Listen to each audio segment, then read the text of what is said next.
চলেন শুরু করি বিসমিল্লাহ বলে। তো আমরা গিয়ে লাস্ট ক্লাসটা আগে দেখে নিই কি করেছি। আচ্ছা, আপনাদের মনে হয় আমার এখানে অনেক ভিডিও জমে গেছে, একটু ডিলিট করে নিই, পরে দেখা যাবে এই ভিডিওটাও রেকর্ড হয় নাই। ডকুমেন্টেশন, জুম, বিশাল এরিয়া জমে গেছে।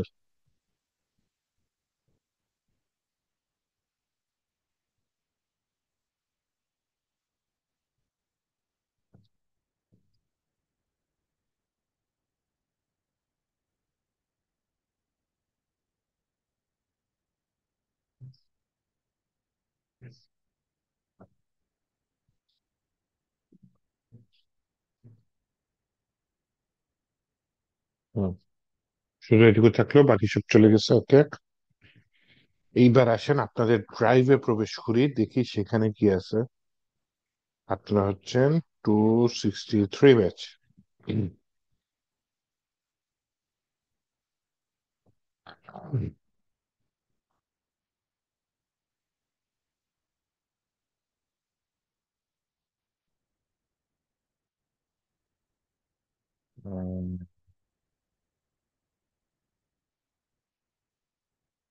পিএইচপি ফাইল সিস্টেম এটা করেছিলাম লাস্টে, তাই না?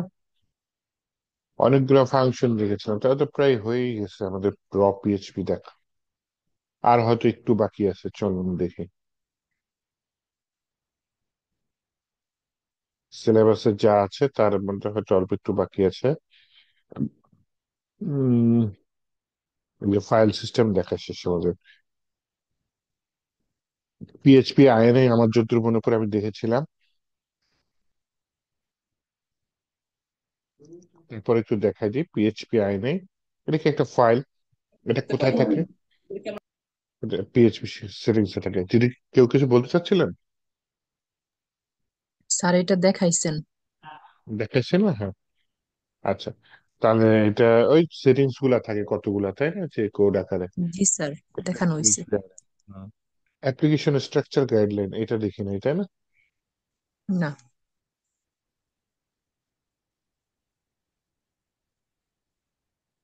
এটা এখান হচ্ছে কি থেকে কি আপনার করবেন? অ্যাপ্লিকেশন একটা বানাবেন বা একটা অ্যাপ্লিকেশন তৈরি করবেন, এটার স্ট্রাকচারটা কিরকম হইতে পারে, এটার একটা ছোট গাইডলাইন দেই, হ্যাঁ। মনে করেন যে কোনো একটা প্রজেক্ট বানাবেন, তো প্রজেক্টের ফোল্ডার স্ট্রাকচার সেটাই বলতেছে আর কি। যেমন প্রথমে একটা ফোল্ডার থাকতে পারে, সেই ফোল্ডারের নাম হইতে পারে অ্যাপস বা ওই ধরনের কিছু। এখানে আপনার যাবতীয় ক্লাসগুলা যে আছে সেই ক্লাসগুলা থাকবে একটা ফোল্ডারে। ক্লাস কি জিনিস আমরা অবজেক্ট ওরিয়েন্টেড পিএইচপি পড়ি নাই, যখন পড়বো তখন আমরা চিনবো ক্লাস কি জিনিস, হ্যাঁ। তো এই ক্লাসগুলোর জন্য একটা ফোল্ডার থাকে। দেন আর কি ফোল্ডার থাকে? আপনার গিয়ে উম কতগুলা ফাইল, মানে আপনার কি কি পেজ আছে, সেই পেজের উপর কি কি ফাইল আছে, সেই ফাইলগুলোর একটা ফোল্ডার থাকে, হ্যাঁ। যেমন home page, about page, gallery page, এগুলোর একটা ফোল্ডার থাকতে পারে। আচ্ছা, উম আমি চ্যাট জিপিটি কে জিজ্ঞেস করি, ও একটা লেটেস্ট স্ট্রাকচার দিতে পারি নাকি আমাকে, দেখি, হ্যাঁ। তাহলে সেটা বোঝানো সোজা হবে।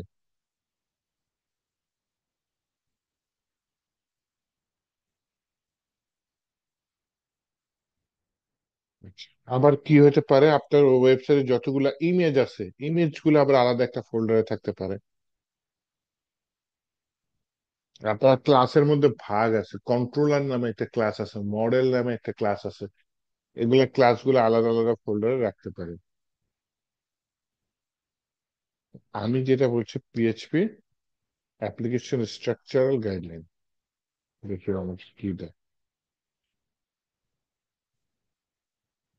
রুট স্ট্রাকচার, এই যে দেখছেন, এইটা কি স্ট্রাকচার, যে আপনার প্রথমে, তাহলে আমি এটা একে বুঝাই বা এখান দিয়ে বুঝাই যে এটা ফোল্ডারের স্ট্রাকচার, যে কোথায় কি ফাইল থাকবে। এই যে বাহিরে যে ডাকটা দেখতেছেন, এটা হচ্ছে একদম মূল প্রজেক্টের ফোল্ডার। আর যখনই একটা ড্যাশ আসছে তার মানে ওই ফোল্ডারের ভেতরে আরেকটা ফোল্ডার নিয়েছে।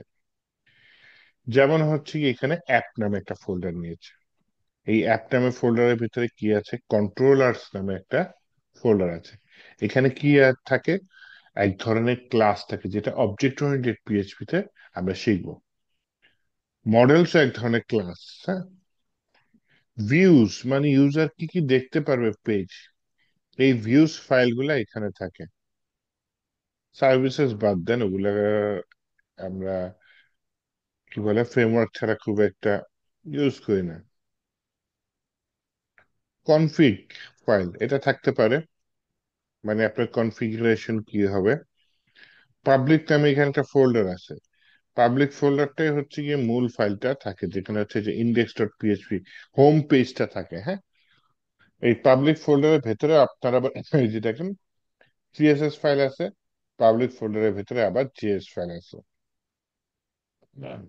রাউটস, অনেকে রুটস বলে, এটা কি, আপনার কতগুলা পেজ থাকবে এটা আগে রুট বা রাউট তৈরি করা লাগে। যেমন হোম পেজ আছে, অ্যাবাউট পেজ আছে, গ্যালারি পেজ আছে।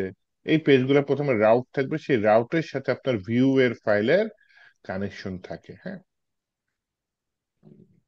স্টোরেজ, আপনি যখন কোনো ফাইল আপলোড করবেন তখন সেগুলো স্টোরেজের মধ্যে আসে। এই লক, ক্যাশিস, ক্যাশ মেমোরি যেটা সেটা থাকলে থাকলো। লক্স এর মধ্যে সাধারণত ইরোর লক্স গুলা থাকে। হ্যাঁ, তো এরকম আপনার ফোল্ডার থাকতে পারে। ভেন্ডর, এটা হচ্ছে আপনি আহ কোনো থার্ড পার্টি কোনো কি বলে, কোনো থার্ড পার্টি কোনো প্লাগইন চিনেন, প্লাগইন কিংবা হচ্ছে কি আপনার এক্সটেনশন বা এক্সট্রা কোনো প্যাকেজ অলরেডি তৈরি করা আছে, আপনি ইউজ করছেন যাতে আপনার প্রজেক্টটা তাড়াতাড়ি কাজ করতে পারেন, সেটা হচ্ছে ভেন্ডর, সেটা এখানে থাকতে পারে। টেস্ট, এটা অটোলোড, মানে কোনো কিছু টেস্ট করতে চাইলে এটা রাখেন, টেস্ট ফোল্ডারটা বাদ দেন, সমস্যা নেই। আমি যেগুলো ইম্পর্টেন্ট সেগুলোই ডিসক্রাইব করতেছি। হ্যাঁ, এর একটা ফাইল থাকবে সেটা হচ্ছে ডট ইএনভি। ডট ইএনভি ফাইলে আপনার যাবতীয় গোপন ডাটাগুলা থাকবে। যেমন আপনার ডাটাবেস তো আমরা এখনো শিখি নাই, একটু পরে শিখবো। ডাটাবেজের সাথে কানেকশন যে করব, ডাটাবেজের ইউজার নেম কি, ডাটাবেজের পাসওয়ার্ড কি, এই টাইপের জিনিসগুলো আমি ইএনভি ফাইলে রেখে দিব, যেগুলো হ্যাকারের হাতে পড়লে আমার হয়তো হ্যাকার খুব সহজে আমার প্রজেক্টটা হ্যাক করে ফেলতে পারবে। এই ইএনভি ফাইলগুলো আমি গিট হাবে শেয়ার করবো না কখনো। ইএনভি ফাইলে গোপন তথ্যগুলো থাকবে জাস্ট। আচ্ছা, কম্পোজার জেসন, এইখানে হচ্ছে একটা ফাইল ডিফল্ট থাকবে। সেইখানে হচ্ছে গিয়ে আপনার আহ, আমার এই প্যাকেজে কি কি ইউজ করেছি, কোন কোন প্যাকেজ আমার এই অ্যাপ্লিকেশনে বা আমার এই প্রোগ্রামে বা আমার এই যে সফটওয়্যারের ভিতরে, যা হোয়াট এভার ইট ইজ, আমি কি কি এক্সট্রা প্যাকেজ ইউজ করেছি সেই লিস্ট গুলো কম্পোজার ডট জেসনে থাকবে। রিডমি ডট এমডি টা হচ্ছে গিয়ে গিট হাবে যাতে আমার প্রজেক্টের সম্পর্কে ডিটেলস সুন্দর মতো চলে আসে, সেই ডিটেলসটি এই রিডমি ডট এমডি ফাইলের মধ্যে থাকে। আর গিট ইগনোর ফাইলের ভিতর কি থাকে, আমার হচ্ছে গিয়ে কি বলে, ওই যে বললাম ইএনভি ফাইল কখনো আমি গিট হাবে পাঠাবো না। তাহলে গিট ইগনোরের ভিতরে আমার সেই ফাইলের লিস্ট গুলো থাকবে, যেই ফাইলের লিস্ট গুলো হচ্ছে গিয়ে আমি কোথায় পাঠাবো না, গিট হাবে পাঠাবো না, তাই না? তো এই হচ্ছে একটা বেসিক স্ট্রাকচার যদি আপনি প্রফেশনাল ওয়েতে কাজ করতে চান। দরকার নেই, আপনি যদি যখন একটা ফ্রেমওয়ার্ক ইউজ করবেন তখন সেখানে এই স্ট্রাকচার গুলো করে দেওয়াই থাকে। হ্যাঁ, আপনার নিজের তৈরি করে আমরা আমরা নর্মাল পিএইচপি ইউজ করে দেখবো কিভাবে কাজ করে। আর যখন আপনি বিশেষ করে কোন ফ্রেমওয়ার্ক শিখবেন, লারাভেল হতে পারে, কোর ইগনিটর হতে পারে, এগুলা সবকিছুই যে এই এমভিসি প্যাটার্নে চলে। এমভিসি প্যাটার্ন হচ্ছে মডেল, ভিউ আর কন্ট্রোলার। কন্ট্রোলার হচ্ছে মূল ক্লাস বা মূল প্রোগ্রামটা, ভিউ হচ্ছে ইউজার যেটা দেখতে পাচ্ছে, আর মডেলটা হচ্ছে ডাটাবেস। এইভাবে অ্যাকচুয়ালি জিনিসটা কাজ করে। এই যে দেখেন ইএনভি ফাইলের মধ্যে উদাহরণ দিচ্ছে, হোস্ট, ডাটাবেজের নাম, এগুলো সব গোপন ভাবে থাকবে। এই যে রাউটস নামে একটা কি বলে, রাউটিং কিভাবে কাজ করে, রাউট গেট রাউট, এগুলো তো এমনি থাকে কোথায় শুরু করব কিভাবে, কম্পোজার ইনস্টল দেব, কম্পোজার রিকোয়ার ভেন্ডর প্যাকেজ। আচ্ছা কিসে, যেটা চ্যাট জিপিটি দিয়েছে, আমি আপনাদের একটু প্র্যাকটিস করে দেখাই, হ্যাঁ, কোনো কিছু গ্যাপ রাখতে চাচ্ছি না। আচ্ছা, এই সিডক্স এর মধ্যে আপনারা 263, এটার ভিতরে আমি মনে করেন মাই অ্যাপস নামে একটা ফোল্ডার নিলাম। এইটার ভিতরে সে বলছে আমার এই ফোল্ডারের ভিতরে আমি টার্মিনাল ওপেন করে এই কোডটা রান করতে। তো সিএমডি দিয়ে টার্মিনালটা ওপেন করলাম। তাহলে আমি এই কমেন্টটা দিয়ে দিলাম, কম্পোজার ইনস্টল। আচ্ছা, বলে রাখি, অনেকে যদি চেষ্টা করেন এটা হবে না। কম্পোজার নামে একটা আলাদা সফটওয়্যার আছে, ওটা আপনি কোথা থেকে, অনলাইন থেকে ডাউনলোড করে ইনস্টল করে নেবেন। আমি একটু তাহলে যেহেতু বলেই দিয়েছি, তাহলে একটু অনলাইনে দেখাও যে কোথায় আছে। আপনি গুগলে গিয়ে সার্চ করবেন ডাউনলোড কম্পোজার। ডাউনলোড কম্পোজার দিলাম। তাহলে হচ্ছে গিয়ে এই যে দেখেন, এই যে কম্পোজার, এক দুইটা মানুষ মাথার উপর হাত উঠায় নাচতেছে, হ্যাঁ, এটা হচ্ছে কম্পোজার। ডাউনলোড হোমে গেলে যে এই ছবিটা দেখতে পারবেন, সে কম্পোজ করছে, হ্যাঁ। এখন যদি ডাউনলোডে যান, এই যে এখানে composer set up dot exe একটা ফাইল দেখাচ্ছে, যে আমার মাউসটা যেখানে রেখেছি। তাহলে এইটা আপনি ক্লিক করলে এটা ডাউনলোড হয়ে যাবে। ডাউনলোড হয়ে যাওয়ার পরে এটা আপনি ইনস্টল করলে ইনস্টল হয়ে যাবে। আচ্ছা, হুম।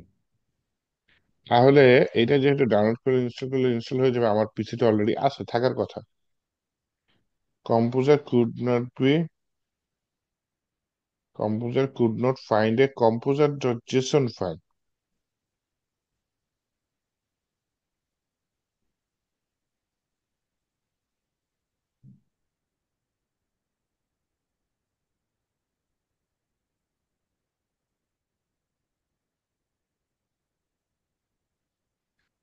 আচ্ছা, আমাকে কম্পোজার ডট জেসন নামে একটা ফাইল তৈরি করতে বলেছে।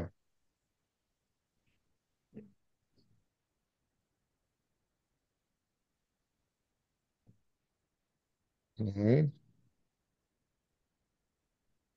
আচ্ছা, আমি এই কমেন্টটা যদি দিয়ে দিই এখানে, হয়তো চ্যাট জিপিটি বুঝতে পারবে আমি কোথায় আটকে গেছি।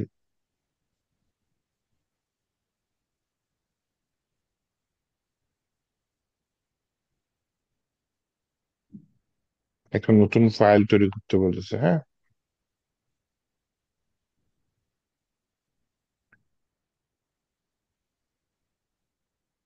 কম্পোজার ইনিট, এই কমেন্টটা দিলে বলছে নতুন ফাইল তৈরি হয়ে যাবে। প্যাকেজ নেম চাচ্ছে, প্যাকেজ নেম কি দিয়ে দিই, প্যাকেজ নেম দিয়ে দিলাম হচ্ছে যে মনে করেন মাই অ্যাপস। না, প্যাকেজ নেম এটা হয়নি, হ্যাঁ, মাই ড্যাশ অ্যাপস এটা দিই, তাও হয়নি। মাই অ্যাপস ছিলাম, তাও হয়নি। এই কি বলে, এত ভুল বলে কেন? It should be lower case, have a vendor name, A forward slash, a package name matching.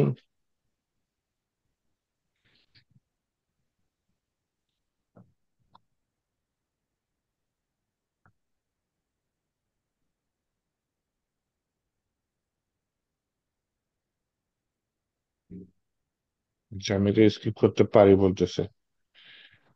Description, এখানে আমার ডেসক্রিপশন চাচ্ছে, এটা আমি ডেসক্রিপশন অথার নেম দিয়ে দিলাম। আসিফ লিখলে হবে শুধু? আচ্ছা,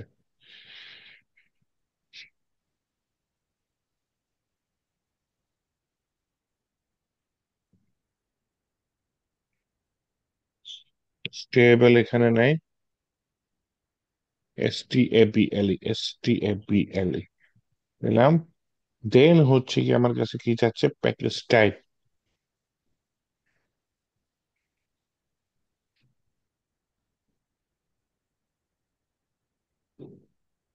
প্রজেক্ট দিয়ে দিই, হ্যাঁ।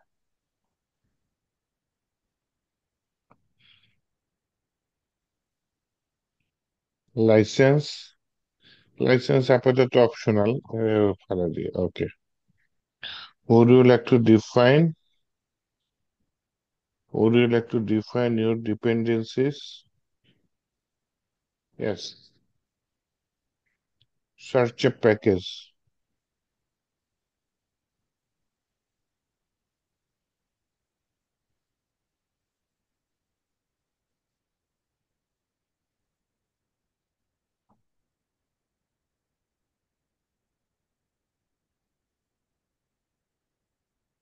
Would you like to define your dependencies?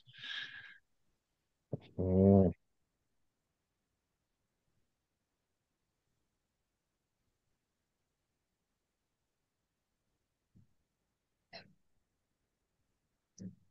আচ্ছা জানা, ইন্টারনেটে হয়তো সমস্যা হয়েছে বা চ্যাট জিপিটিতে সমস্যা হয়েছে।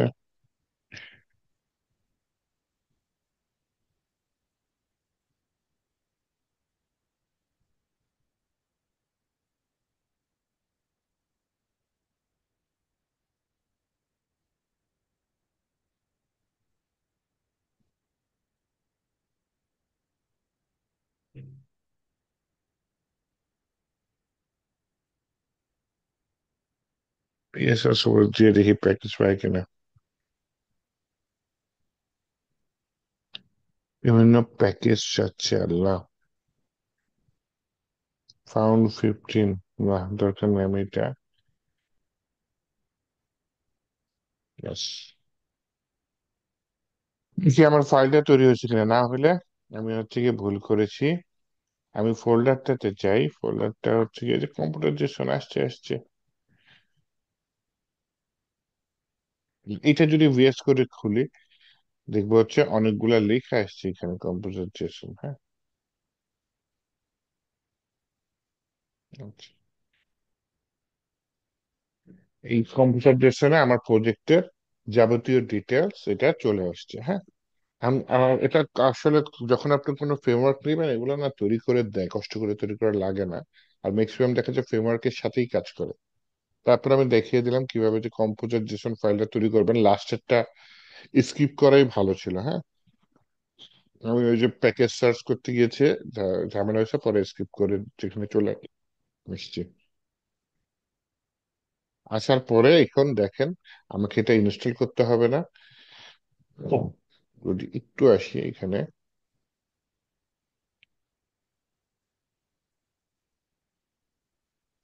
PSR for app, my app source, এইখানে যেটা আছে এটা কপি করে দিয়ে দিই। হ্যাঁ হ্যাঁ, এটা বড় ছিল।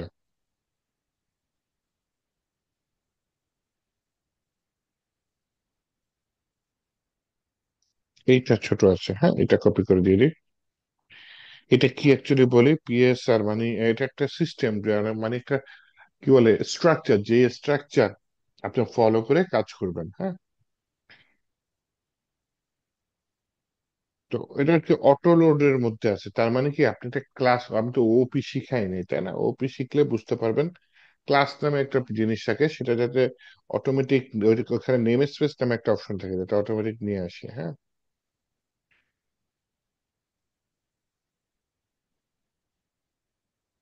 কম্পোজার ইনস্টল এই জিনিসটা আমি দিয়ে নিই তাই না, আসলে এটা দিয়ে দিই। Nothing to modify, nothing to install, update, composer install হয়ে গেছে। তারপর হচ্ছে গিয়ে বেসিক কম্পোজার জেসন এরকম আছে, ওকে থাকলো। আমার এখানে পিএইচপি কত দেওয়া আছে,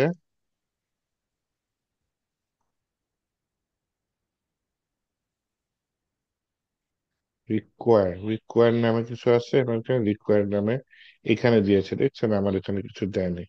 তাহলে আমি এখানে রিকোয়ার দিয়ে দিতে পারি যে আমার পিএইচপি 8-এর বেশি লাগবে। এছাড়া ডেসক্রিপশনটা আমি খালি রাখছি, একটা ডেসক্রিপশন দিয়েছে, এটা কোথায় দিয়েছে, নেমের পরেই দিয়েছে তাই না, নেম, নেমের পরে ও অবশ্য টাইপ দেয়নি, আমার এখানে টাইপ দেওয়া আছে ডেসক্রিপশন। মাই পিএইচপি অ্যাপ্লিকেশন এটা দিয়েছি। আর আপনারা হয়তো চিনেন এই টাইপের ডাটাটা কি, জেসন ডাটা, তাই না? Java script object notation.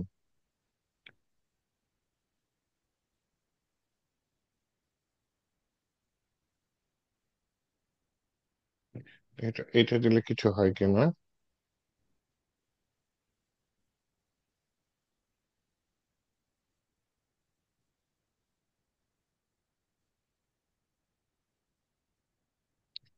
Package vendor package does not exist.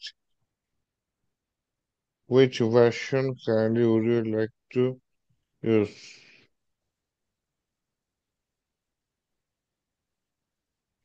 Running Composer update vendor package, loading Composer, root Composer require vendor package. It could be not found any version. আচ্ছা, আমি একটা version দিয়ে দেখি তো আমার ভার্সনটা কত। Composer version 2.6। হুম।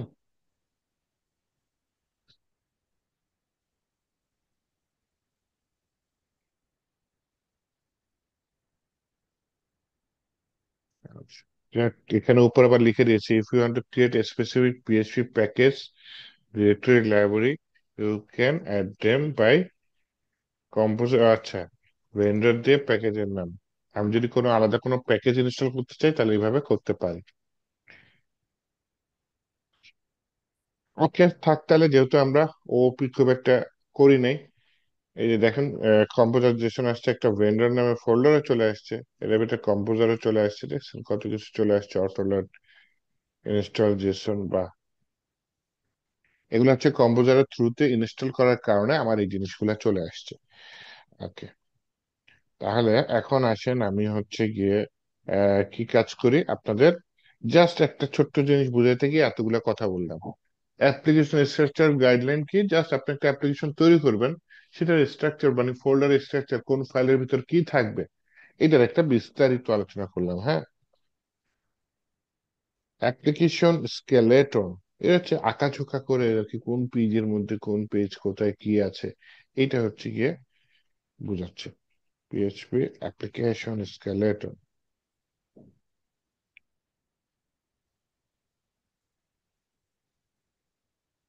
এটা ইয়াই দিচ্ছে, আগেরটাই দিচ্ছে।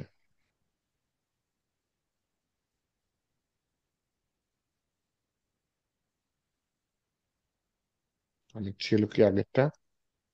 স্ট্রাকচার গাইডলাইন আর স্কেলেটন মোটামুটি একই ধরনের শব্দের জন্য একই জিনিস দিচ্ছে, তাই না? স্কেলেটন মানে কি, কঙ্কাল, মানে ভেতরে কোথায় কি থাকবে। ইউআই ইউএক্স ডিজাইনার, আশা করি তাদের চিনেন আপনারা, তারা কি করে, আপনার অ্যাপ্লিকেশনটা তৈরি করার আগে আপনাকে দেখিয়ে দিবে যে কোন পেজের পরে কি আসবে। আমি একটা অ্যাপ্লিকেশন স্কেলেটন এঁকে ডাকে দেখাই দিই। হ্যাঁ, প্রথমেই ওয়েবসাইটে ঢুকলে প্রথম যে পেজটা আসবে সেই পেজের নাম হচ্ছে গিয়ে আপনার হোম পেজ।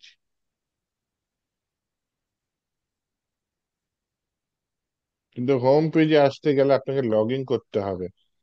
তো এখানে লেখা থাকবে you can see the, you can't see the content, if you want to see the content please log in. এখানে লগ ইন অর রেজিস্টার থাকবে। হ্যাঁ, তাহলে আমরা এখানে যদি আসে তাহলে হয় যে কোনো একটা পেজে যাবে। কোথায় যাবে? হয় লগ ইন পেজে যাবে, অথবা কি কোথায় যাবে, হয় রেজিস্টার পেজে যাবে।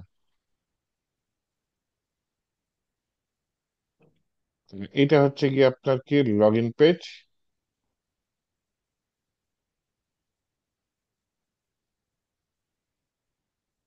এটা হচ্ছে রেজিস্টার পেজ।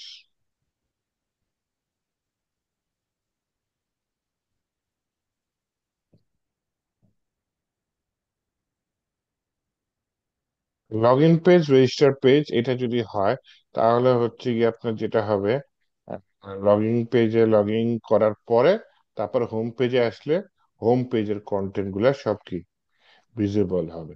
এইভাবে আর কি জিনিসটা কাজ করে। এই যে কোন পেজ থেকে কোন পেজে যাবে, লগ ইন পেজ দেখতে কিরকম হবে, রেজিস্টার একটা ফ্লো চার্ট থাকে। এগুলোই হচ্ছে গিয়ে আপনার একটা বেসিক কি স্কেলেটন, যেখানে লগ ইন পেজে কি কি ফিল্ড থাকবে।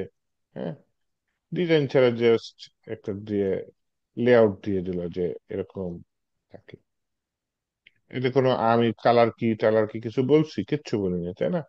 জাস্ট নর্মাল একটা বলতেছে এই ফিল্ড থাকতে পারে রেজিস্ট্রেশনে, হ্যাঁ, নাম থাকতে পারে, ইমেল থাকতে পারে, পাসওয়ার্ড থাকতে পারে, একটা বাটন থাকতে পারে।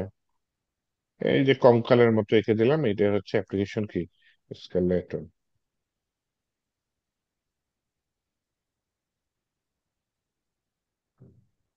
তো দুইটা মোটামুটি কাছাকাছি বুঝায়, হ্যাঁ। রিকোয়েস্ট অ্যান্ড রেসপন্স সার্কেল এটা একটু বুঝায়।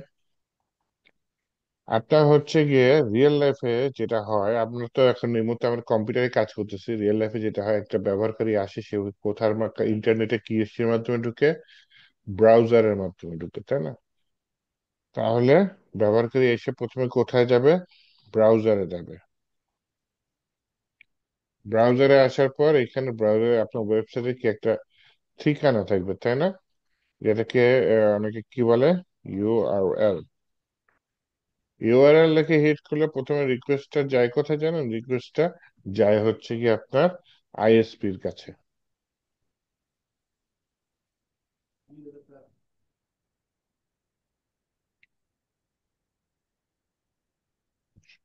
এই যে আইএসপি বা ইন্টারনেট প্রোভাইডার, তার কাছে আপনার এই জিনিসটা যায়, হ্যাঁ। এটা হচ্ছে কি একটা নিয়ম মেনটেন করে, নিয়ম মানে প্রোটোকল মেনটেন করে, ইন্টারনেট প্রোটোকল মেনটেন করে রিকোয়েস্টটা আপনার কম্পিউটার থেকে আইএসপি কম্পিউটারের কাছে যাবে। যাওয়ার পরে এই আইএসপি কম্পিউটার যেটা করবে সেটা হচ্ছে গিয়ে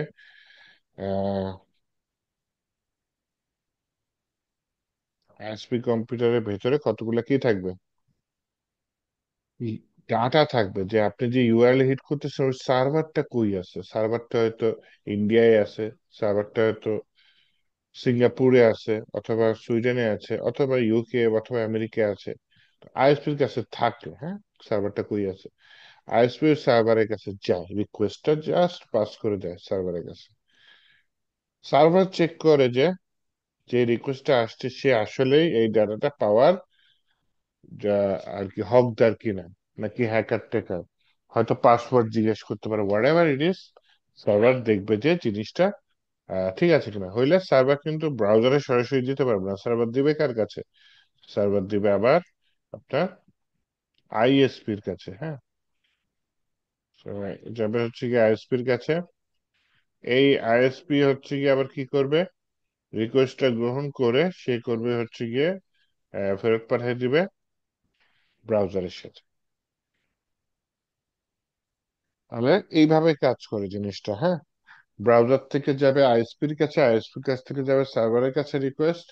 সেই সার্ভারটা হচ্ছে গিয়ে আবার আহ দেখবে যে হ্যাঁ রিকোয়েস্ট হলে একটা তো রেসপন্স করবেই। হয় বলবে দিব, না হয় বলবে না তোমার ডাটা দিব না, কিছু একটা রেসপন্স করবেই। সেই সার্ভারটা রেসপন্স করার পরে ব্রাউজারে সেভাবে আউটপুটটা দেখাবে। তো রিকোয়েস্ট রেসপন্স এইভাবেই কাজ করে। এইটাকে অ্যাকচুয়ালি যে যে স্টাইলে যায়, যে নিয়ম মেনে জিনিসটাকে যায়, সেইটাকে বলে নর্মালি যেটা হয় HTTP, hyper text transfer protocol. এই যে ওয়েবসাইটের যে ফাইলগুলো, যেটা যে টাইপের ডকুমেন্ট, সেই টাইপের ডকুমেন্টকে বলা হয় হাইপার টেক্সট। এই হাইপার টেক্সট ট্রান্সফার হবে, এক জায়গা থেকে আরেক জায়গায় যাবে, এর জন্য কিছু নিয়ম আছে। সেই নিয়মের সমষ্টি হচ্ছে এইচটিটিপি। তো এই নিয়ম মেনে চলে ব্রাউজার থেকে রিকোয়েস্ট যায় আইএসপির কাছে, আইএসপি সেটা জাস্ট হ্যান্ড ওভার করে দেয়। কারণ আইএসপির কাছে রেকর্ড থাকে যে কোথায় কোন সার্ভার আছে, ফেসবুকের সার্ভার কাছে কোনটা আছে, টুইটারের সার্ভার কই আছে, ইউটিউবের সার্ভার আমেরিকাও আছে, আবার আশেপাশেও থাকতে পারে। তো সার্ভিস কাছেও রেকর্ড আছে, সেখান থেকে ডাটা রিসিভ করে এনে আপনাকে সেভাবে শো করবে। এইভাবে হচ্ছে কি রিকোয়েস্ট রেসপন্স সার্কেল চলতেই থাকে। আচ্ছা, সিকিউরিটির ব্যাপারটা যদি আসে, সিকিউরিটির মধ্যে সবচেয়ে বড় যেটা, আমি অনেক পিএইচপি ওয়েবসাইট দেখছি, মানে কি বলবো, মানে হয়তো ছোটখাটো ডেভেলপার দিয়ে ডেভেলপ করেছে, খুব ইজিলি হ্যাক করে ফেলা যায়, হ্যাঁ। কিন্তু এই হ্যাক বন্ধ করার জন্য পিএইচপি নিজেরই কিন্তু বিল্ট ইন ফাংশন আছে, পিএইচপি নিজেরই বিল্ট ইন বিভিন্ন সিস্টেম আছে। তো এই সিস্টেম গুলা যদি ব্যবহার করেন তাহলে হচ্ছে গিয়ে সিকিউর হয়ে যায়। নর্মালি চিন্তা করে দেখেন, হ্যাকার যখন হ্যাক করে, অন্যতম একটা ওয়ে হচ্ছে আপনার হচ্ছে ফ্রম ইউজারের কাছ থেকে ডাটা নেওয়ার একটা অন্যতম সিস্টেম হচ্ছে গিয়ে আপনার কি ফ্রম, হ্যাঁ, ফর্মের মাধ্যমে ইউজারের কাছ থেকে ডাটা নেয়। এই ফর্মের মাধ্যমে যে ডাটাগুলা নেয়, এই ফর্মের মাধ্যমে হ্যাকাররা কি করে ওদের কোডিং গুলা পুশ করে দেয়। তো আপনি যদি ডাইরেক্ট ফর্মের মাধ্যমে কোড গুলা এনে কাজ করা শুরু করেন তাহলে তো ধরা খাবেনি। এটাকে চেক করে নিতে হবে, কনভার্ট করে নিতে হবে, এনক্রিপশন থাকলে এগুলা দেখে নিতে হবে, যাতে কোড গুলা রান না করতে পারে সেইভাবে আপনাকে কোডিং করতে হবে। হ্যাকারের কোড আপনার ফর্মে রান করে দিতে পারলেই তো আপনার সাইট শেষ, আপনার সাইটে সব ইনফরমেশন নিয়ে যেতে পারবে। তো আর হ্যাকাররা থাকেই হচ্ছে টার্গেটে পিএইচপি দিয়ে যদি পায়, কারণ দেখা যায় যে পিএইচপি দিয়ে সাইট যারা করে তারা যদি কোডিং এর স্ট্রাকচার না বুঝে, মানে কোডিং এর যে কোন ফাংশন গুলো সিকিউরিটি পারপাস আমরা ইউজ করছি এগুলা যদি না জানে, তাহলে কিন্তু সাইট সহজেই হ্যাক করে ফেলবে। আর আরেকটা বই আছে, সেটা হচ্ছে গিয়ে নাম কি, সেটার নাম হচ্ছে গিয়ে আপনার ফ্রেমওয়ার্ক। ফ্রেমওয়ার্ক যদি ইউজ করেন, ওইখানে কিন্তু সিকিউরিটি পারপাস যে ফাংশন গুলো লাগে লেটেস্ট লেটেস্ট সেগুলো কিন্তু ওরা ইউজ করে রাখে। এই জন্য ফ্রেমওয়ার্কের কোড হ্যাক করা একটু কঠিন হয়ে যায়। বুঝছে? রিসোর্সেস, এটা আর কি, মানে হচ্ছে আপনার সম্পত্তি। কিছু রিসোর্সেস দিয়ে দিই। সবার প্রথমে যেটা সহজ সেটা হচ্ছে W3 School। এখানে পিএইচপির কিছু টিউটোরিয়াল আছে, এটা দেখতে পারেন, খুবই ভালো, সহজে শিখিয়েছে। এটা একটা রিসোর্স। মাইস্কুয়েলের টিউটোরিয়াল আছে, এটা দেখতে পারেন। একটা আছে আপনার টিউটোরিয়াল পয়েন্ট,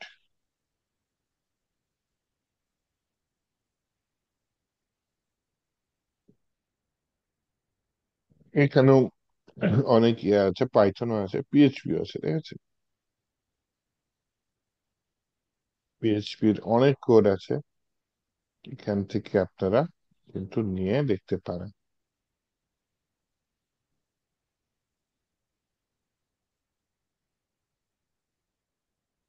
প্রচুর আছে, দেখছেন।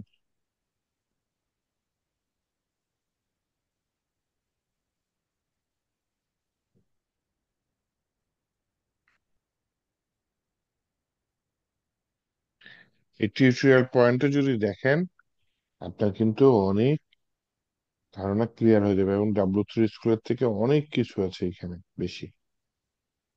অ্যাজাক্স এর কাজও আছে,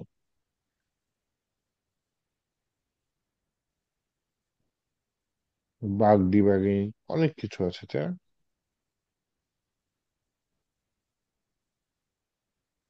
সিএসআরএফ টোকেনও আছে। এরপরে হচ্ছে গিয়ে W3 স্কুল দেখালাম, টিউটোরিয়াল পয়েন্ট দেখালাম, আরেকটা দেখাই, সেটা হচ্ছে PHP.NET। এইটা একটু অ্যাডভান্স লেভেলে যখন আপনি বুঝবেন তখন এসে, হ্যাঁ, এখানে একেবারে পিএইচপির সবকিছু পাই যাবেন, সমস্যা নেই। হুম।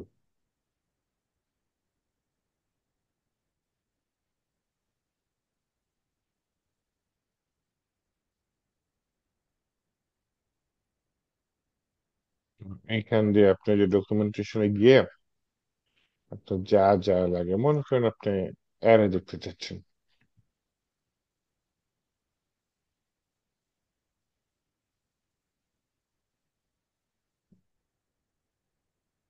এই যে কতগুলো ফাংশন দিছে দেখছেন। অপারেটরস এর মধ্যে অ্যারে অপারেটর, এটা ইউজ করে দেখাচ্ছে।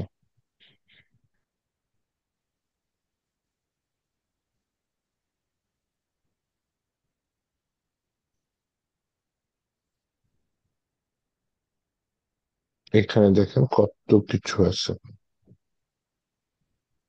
এখানে বেশি আছে, A to Z আছে, বুঝছেন। কিন্তু এখানে আসতে হলে আগে হচ্ছে কি আপনি ওই সহজগুলা দেখে আসেন, তারপর এখানে আসেন। তো তিনটা রিসোর্স দিলাম, এগুলো আপনাদের যথেষ্ট হেল্প করবে আশা করি, হ্যাঁ। হুম। আচ্ছা, এখন হচ্ছে গিয়ে আপনাদের এই এসকিউএল ডাটাবেস নতুন টপিক,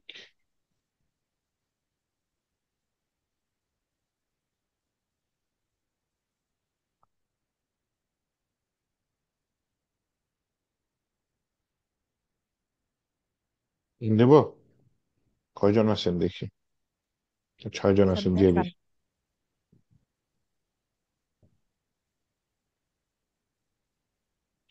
আচ্ছা।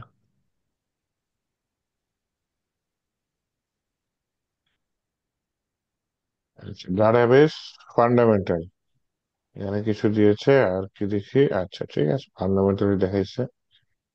তাহলে প্রথমে টপিকটা দেখেন কি, স্ট্রাকচারিং ডাটাবেস। আচ্ছা, ডাটাবেস আগে টোটাল জিনিসটা কিভাবে কাজ করে একটু একে বুঝাই, হ্যাঁ।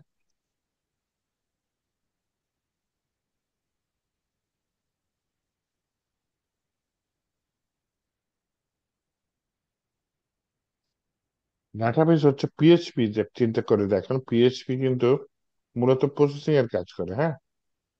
জাস্ট প্রসেসিং এর কাজ করে, ও কিন্তু আপনার কখনো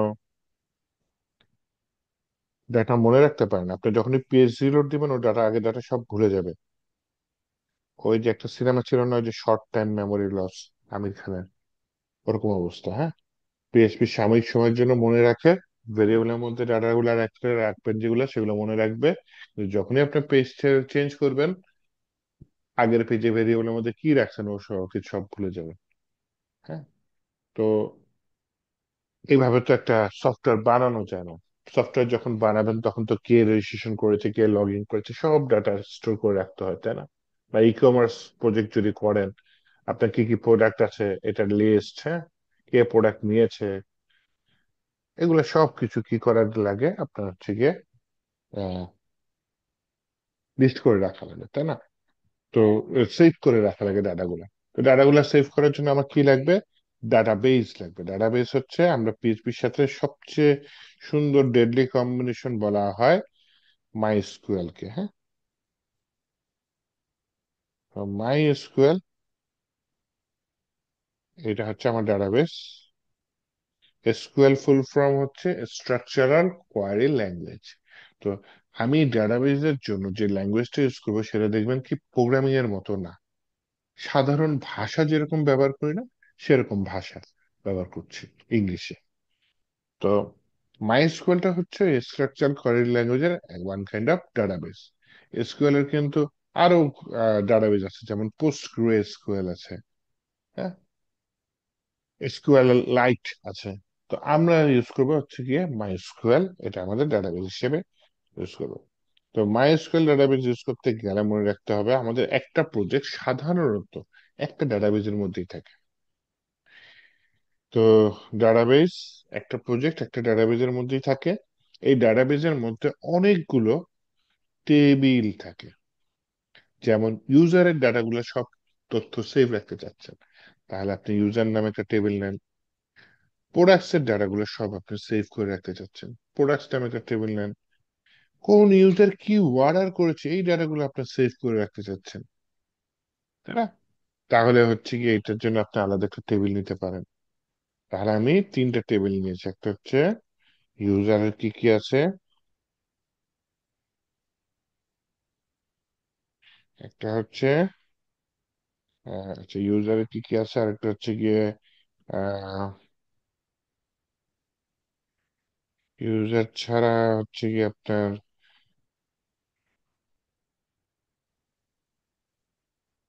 প্রোডাক্টস কি কি আছে, তাই না?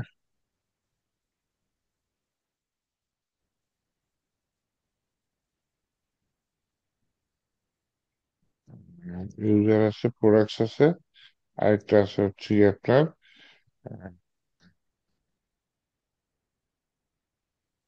অর্ডার্স কি কি করেছি, কোন ইউজার কি অর্ডার্স করেছে, এই একটা ডাটাবেস। তো এগুলা কি, এক একটা টেবিল, এটা একটা টেবিল, এটা একটা টেবিল, একটা টেবিল। টেবিলের মধ্যে যখন টেবিল তৈরি করবো, আমার কতগুলা কলাম থাকবে, সেই কলাম গুলা দিতে হবে। যেমন মনে করেন ইউজার টেবিলটা একটু বের করে বাইরে নিয়ে আসি, হ্যাঁ। এটা হচ্ছে আমার ইউজার টেবিল। এখানে প্রথমে আমার কতগুলা কলাম ডিক্লেয়ার করে দিতে হবে। প্রথম কলাম হয়তো আইডি, দ্বিতীয় কলাম হয়তো নেম, তৃতীয় কলাম হয়তো জেন্ডার, ইমেল, পাসওয়ার্ড, এরকম বিভিন্ন কলাম আমাকে বলে দিতে হবে, এটা এই কলাম, এটা ওই কলাম, হ্যাঁ। আইডি থাকলো, নেম থাকলো। তো এই যে কলাম গুলো আমি এখানে রেখেছি, হ্যাঁ, লাভ কি? লাভ হচ্ছে যখন আমি এরপরে ডাটা ইনসার্ট করবো আমার টেবিলে, তখন আমার একটা নতুন রো তৈরি হবে, এবং রো এর মধ্যে যে সেলগুলো থাকবে সেই সেলগুলো কলাম বরাবর বসে যাবে। আইডি হয়তো এক হবে, নেম হবে, জেন্ডার কি হবে, পাসওয়ার্ড, ইমেল, এগুলো কি হবে, একটা কলমের নিচে আরেকটা কলমে নিচে ডাটা এভাবে বসে যাবে। আপনি যখন আবার আরেকটা ডাটা ইনসার্ট করবেন, তখন আবার আরেকটা রো বেড়ে যাবে এবং সেই রো বরাবর নতুন আইডি, নতুন নাম, এই ডাটাগুলা চলে আসবে। তো এইভাবে হচ্ছে গিয়ে টেবিলের মধ্যে ডাটাগুলা ইনসার্ট হয়। তাহলে কি থাকলো, আমার একটা মেইন ডাটাবেস থাকলো, মেইন ডাটাবেসের মধ্যে কতগুলা টেবিল থাকলো, সেই টেবিলের মধ্যে কতগুলা কলাম থাকলো, সেই কলামগুলোর নিচে নিচে ডাটাগুলো এইভাবে বসে যায়। হ্যাঁ, তাহলে এখন যেটা করতে পারি, আসেন আমরা ডাটাবেস কন্ট্রোল করা শিখি। হ্যাঁ, টেবিল কিভাবে তৈরি করা হয়, টেবিলের মধ্যে রিলেশনশিপ দিয়ে দিছে। আচ্ছা, আমি টোটাল জিনিসটা পড়ে স্টেপ বাই স্টেপ বুঝাই। এখানে হয়েছে কি, এক লাফে গাছে উঠে গেছে বলতে বলতে পারেন। তো টেবিল রিলেশনশিপ এর একটু অ্যাডভান্স লেভেলের জিনিস, সেটা আমি পরে দেখো। হ্যাঁ, কমন ডাটা টাইপস, হ্যাঁ এটা সিম্পল জিনিস, সেটা আমি দেখাই দিব না, এক্ষুনি দেখাই দিচ্ছি এগুলো। হ্যাঁ, টেবিল তৈরি করব, প্রথমে ডাটাবেস তৈরি করব, তারপর টেবিল তৈরি করব।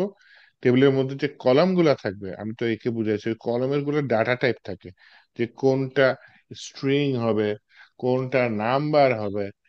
স্ট্রিং যেটা, সেটাকে ডাটাবেজে যে মাইস্কুলে বলা হয় যে সিএচএআর, ক্যারেক্টার, চার, অথবা ওয়ার্কার, ভেরিয়েবল ক্যারেক্টার। হ্যাঁ, এভাবে দিতে পারো। তো আমি দেখাচ্ছি, একটা টুলস ইউজ করব, আমি এক্ষুনি ঢুকবো, সেই টুলসটার নাম হচ্ছে পিএইচপি মাই অ্যাডমিন। নামের সাথে পিএইচপি আসে, কিন্তু এটা আসলে পিএইচপি মাই অ্যাডমিন। এই টুলস বা এটা ছোটখাটো অ্যাপস, এটা ব্যবহার হয় মাই এসকিউএল কে কন্ট্রোল করার জন্য। আরো অনেক অ্যাপস আছে, ব্যবহার করতে পারেন, কিন্তু এটা সব থেকে পপুলার এবং খুব ইজি ব্যবহার করা, পিএইচপি মাই অ্যাডমিন। আচ্ছা, টেবিল তৈরি করবো না, সমস্যা নেই, টেবিলের ভিতরে কলম তৈরি করবো, কলমের ডেটা টাইপ দিয়ে দিব। হুম, ব্রাউজিং টেবিল, ঠিক আছে, দিব না। মাইস্কুয়েল কানেক্ট, এটা পিএইচপি এর সাথে চলে গেছে, এটা আজকে করবো না, নেক্সট ক্লাসে করবো। মাইস্কুয়েল ইউজিং PHP, তাহলে এই দুইটা করি। হ্যাঁ, ডাটাবেজে যাই, টেবিল তৈরি করি, কলম তৈরি করি, কলমের টাইপ দিই, তারপর না হয় ডাটা ইনসার্টও করি। চলেন, এই যে জ্যাম কন্ট্রোল প্যানেল, এখানে আছি। আসার পরে এখানে আমি লোকাল হোস্ট /PHP মাই অ্যাডমিন হয় টাইপ করতে পারি, অথবা মাইস্কুয়েল বরাবর এই অ্যাডমিনে ক্লিক করতে পারি। কিন্তু মাইস্কুয়েল বরাবর অ্যাডমিনে ক্লিক করলে আমার এই মুহূর্তে কাজ করবে না, কারণ মাইস্কুয়েলটা বন্ধ হয়ে আছে। আমি এখানে স্টার্টে ক্লিক করি। হ্যাঁ, পারফেক্টলি মাইস্কুয়েল চালু হয়েছে। কিভাবে বুঝলাম? এখানে গ্রিন সিগন্যাল আছে, এখানে একটা পোর্ট নাম্বার দিয়েছে, এখানে আরেকটা পোর্ট নাম্বার দিয়েছে, দুইটাই যেহেতু এসে গেছে, এখন মাইস্কুয়েল পারফেক্টলি চালু আছে। এখন আমি এখানে অ্যাডমিন বরাবর ক্লিক করলে আমাকে ব্রাউজারে টাইপ করতে হবে, নয়তো নয়তো এখানে প্রতিটা অক্ষর ম্যানুয়ালি টাইপ করতে হবে। আপনি যদি সাজেশন ইউজ করেন, তাহলে দেখা যায় গুগল সার্চে নিয়ে যায়। হ্যাঁ, তো গুগল সার্চে যেহেতু নিয়ে যায়, তাহলে আমি এটা বাদ দিচ্ছি, তাহলে আমি হচ্ছে লোকাল হোস্ট পিএইচপি মাই অ্যাডমিন এটা দিয়ে দিই। না, আমার এটি মাইস্কুয়েল কানেকশন হচ্ছে না, বন্ধ হয়ে গেছে।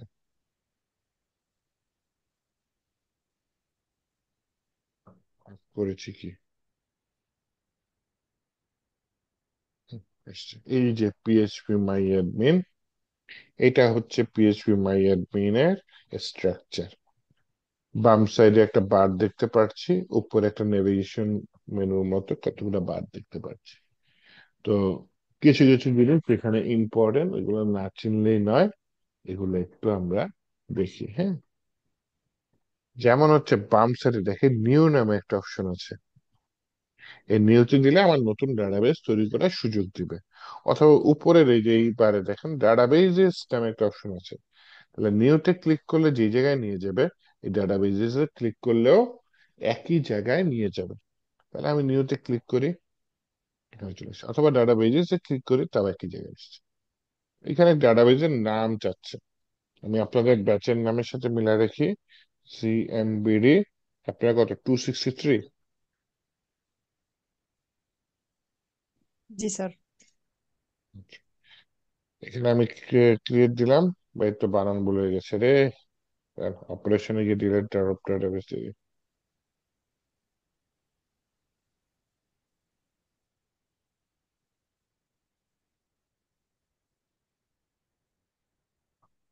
এখানে আমি ক্রিয়েট দিয়ে দিলাম, তাহলে জিনিসটা কি হলো, এই যে বাম সাইডে দেখেন এই লেখাটা কিন্তু আগে ছিল না, এখন আসছে। এবং এটা গ্রে কালার দিয়ে সিলেক্ট হয়ে আছে, তার মানে আমাদের ডাটাবেস তৈরি করতে সফল হয়েছি। যে ডাটাবেসের নাম CMBD 263, এবং আমি বর্তমানে ওই ডাটাবেসের মধ্যে আছি।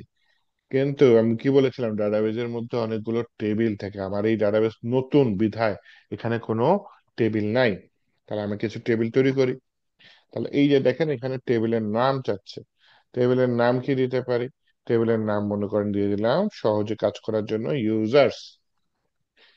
ইউজার্স টেবিলের মধ্যে দেখেন কি আছে, এই যে চারটা কলম আছে। আপনি চাইলে আরো বেশি নিতে পারেন, আপাতত আমি চারটাই নিচ্ছি, কারণ আমি পরে চাইলে বাড়াতে পারবো, সমস্যা নেই। দিয়ে বললাম ক্রিয়েট। এখনো আমাকে ওই ইউজার্স টেবিলের মধ্যে কলমের নাম কি কি হবে যে এইভাবে নিচে নিচে চাচ্ছে। আর উপরে যদি খেয়াল করেন, এই যে টেবিল নেম কি লেখা আছে, ইউজার্স। এরপরে একটা অপশন দিয়েছে অ্যাড।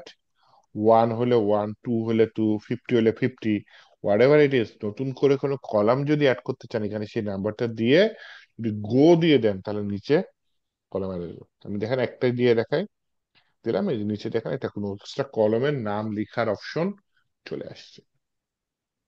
তো বুঝতে পারলাম উপরে এই পার্টটা। এবার এখানে আসেন, এখানে অনেকগুলো অপশন দেখতে পাচ্ছি, সবগুলা লাগবে না, আমার প্রথম চারটা হলে বুঝলেই হবে, আর একটা ইন্ডেক্স এটা বুঝলে হবে। আচ্ছা, প্রথম যে ঘরটা, সেই ঘরটার নাম আমি দিচ্ছি হচ্ছে আইডি। এই আইডিটা ইউনিক হবে, এটা একটু পরে আমি করে দেবো। আইডি এর পরে যেটা আছে সেটা হচ্ছে গিয়ে আমি দ্বিতীয় ঘরে নেম দিয়ে দিলাম। তৃতীয় ঘরে দিলাম তার ইমেল কি। চতুর্থ ঘরে দিলাম তার পাসওয়ার্ড কি, শর্টকাটে পাস লিখতে পারি, ওরা পাসওয়ার্ড লিখে দিলাম। পঞ্চম ঘরে দিলাম সে যে রেজিস্ট্রেশন করেছে তার অ্যাকাউন্টটা কবে তৈরি হয়েছে, এই ডাটাটা আমি রাখতে চাচ্ছি। তাহলে এই ঘরগুলাতে কিছুই না, আমি শুধু কলামের নামগুলা দিয়েছি। এখন নেক্সট আমার যে টার্গেট, আমি বলেছিলাম এখানে টাইপ দিয়ে দিতে হবে, কলামটা কি টাইপের। আইডিটা হচ্ছে আমার নাম্বার, এর জন্য এটা ইন্টেজার টাইপের।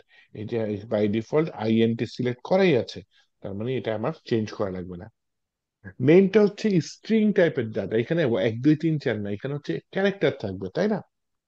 তাহলে এই ইন্টেজার না দিয়ে আমি হচ্ছে গিয়ে আমি এখানে গিয়ে দিয়ে দিলাম ওয়ার্কার দিয়ে দিলাম। তাহলে নেমটা হচ্ছে ওয়ার্কার, আইডিটা হচ্ছে ইন্টেজার, নেমটা হচ্ছে ওয়ার্কার। ইমেল যেটা, ইমেলটা হচ্ছে গিয়ে আপনি কি দিয়ে দিই, ইমেলটাও ওয়ার্কার দিয়ে দিই। আর কোনো কি অপশন আছে দেওয়ার? পাসওয়ার্ডটা মনে করেন ওয়ার্কার দিতে পারে, কিন্তু দেখিয়ে দিচ্ছে আপনাদের আর কি কি অপশন থাকতে পারে।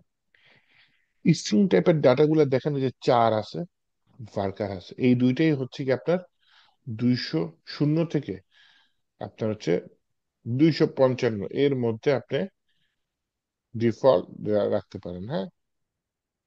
ফিক্স লেন্থ 4 হচ্ছে ফিক্স লেন্থ।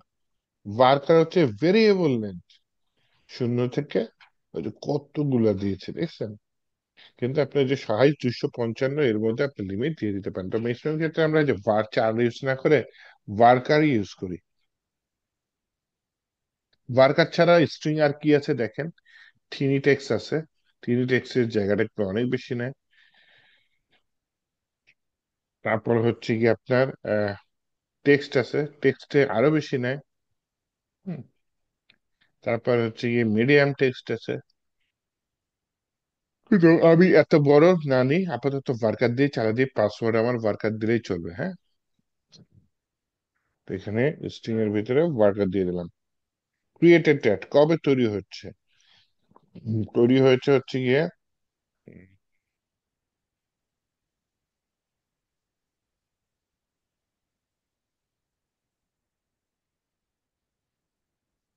এটা টাইম স্ট্যাম্প দিয়ে দিলাম।